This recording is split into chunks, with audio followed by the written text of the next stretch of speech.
Hello বন্ধুরা, good morning. আজ আমার কিচেনে তৈরি হবে খাসি মাংসের ঝোল। তো প্রথমেই রসুনগুলো ছাড়িয়ে নিয়েছি এবং আলুগুলোকে ডুমো ডুমো করে কেটে রেখেছি। রসুনটা মিক্সিতে পেস্ট করে নিয়েছি এবং তার সাথে আদা ও কাঁচা লঙ্কাও বেটে রেখেছি। আর এদিকে রেখেছি খাসি মাংস আমার 2 কিলো। আর এখানে আছে খাসি মাংস থেকে যে চর্বিগুলো বেরোয়, সেই চর্বিগুলো আমি আলাদা করে রেখেছি এবং চর্বিগুলোকে আমি একটা বাটিতে করে নুন হলুদ দিয়ে ভাপিয়ে নিয়েছি। এদিকে কড়াইতে তেল দিয়ে তাতে তেজপাতা ও শুকনো লঙ্কা ফোড়ন দিয়ে কেটে রাখা পিছনে পেঁয়াজগুলো দিয়ে দিলাম।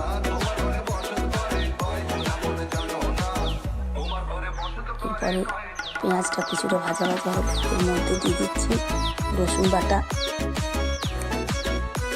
পেঁয়াজ ও রসুন একটু লাল লাল করে ভেজে নিয়ে এর মধ্যে আবার দিয়ে দিচ্ছি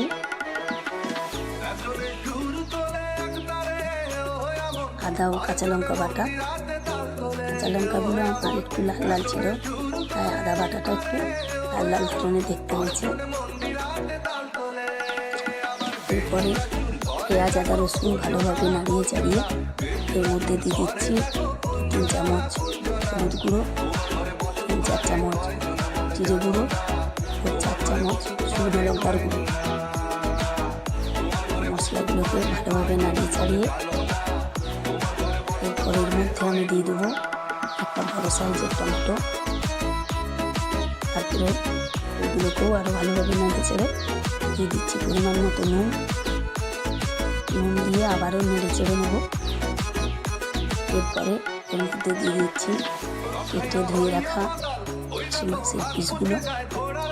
দেখুন বন্ধুরা, মাংসটা কত তাজা, দেখতে কত ফ্রেশ।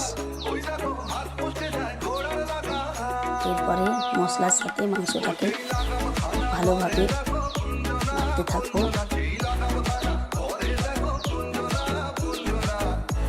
যতক্ষণ না মাংসের থেকে তেল ছেড়ে আসছে, যতক্ষণে মাংসটা একটু তেল ছাড়ছে, ততক্ষণ অন্যদিকে আমি একটা পাত্রে জল বসিয়ে দিয়েছি গরম। এরপরে মাংস থেকে আমাদের তেল ছাড়তে শুরু করেছে।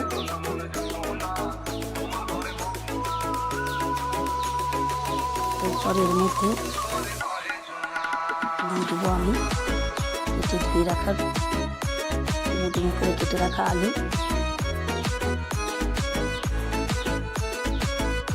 ও মাংস আবারও কিছুক্ষণ নাড়তে চাড়তে থাকবো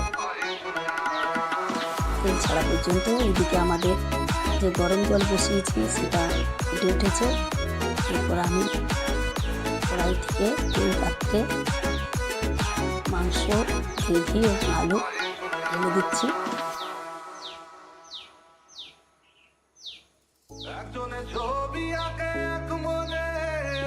ঝোলটা আমাদের ফুটে উঠেছে।